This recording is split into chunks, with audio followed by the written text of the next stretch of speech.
War isn't won when the shooting starts.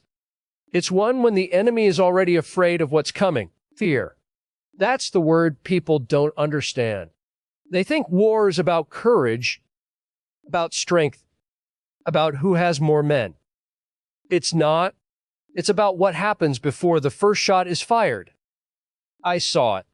Not in speeches, not in reports, but in the way the enemy reacted when they heard certain names. 1. A contestamento. I remember hearing it for the first time. Not from our side, from them. Captured soldiers. Whispers. Names spoken differently. Not with anger, with hesitation. Montgomery, MacArthur, Patton, and others.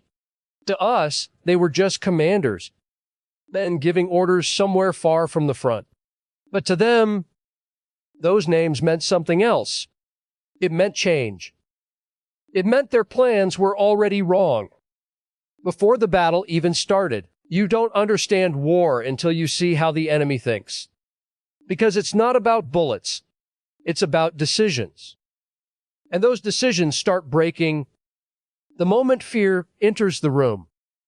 I saw units repositioned before we even moved. I saw defenses built not because we were there, but because someone thought we might be. They weren't reacting to what we were doing. They were reacting to who was leading us. And that changes everything.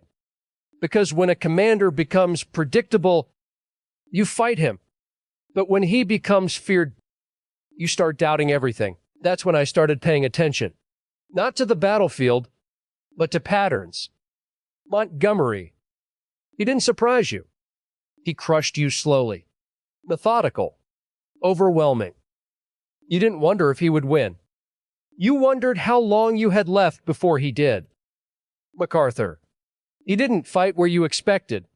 He made entire positions irrelevant. Men sitting on islands, waiting, forgotten, starving, still alive, but already out of the war. Truscott, he moved faster than anyone thought possible. I remember hearing reports, they're not supposed to be there yet, but they were already past you, already breaking your line.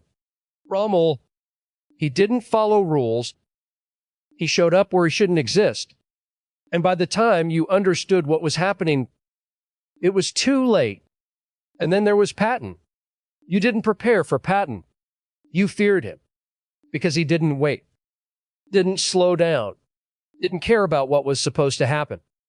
If he was moving, something was about to break. But the one that stayed with me, the one even we talked about differently, was Zhukov. I never fought under him, but I saw what he left behind. Positions that shouldn't have fallen. Armies that shouldn't have collapsed. Gone. Completely gone. Not defeated. Erased. And I heard something once from a man who had seen it up close. He said, some chose not to face him, not retreat, not surrender, something else. Because there's a point where fear stops being tactical and becomes absolute. That's when I understood something. This war wasn't just fought with weapons. It was fought inside the mind. And some men, they didn't just win battles. They changed how the enemy thought. Looking back now, it wasn't about who killed the most or who took the most ground. It was about presence, the kind that moves before you arrive, the kind that forces decisions before action, the kind that makes the enemy hesitate before the fight even begins. We were there, fighting, moving, surviving. But above all that, there were men shaping the war in ways you couldn't see. And once you understand that, you realize something most people never will.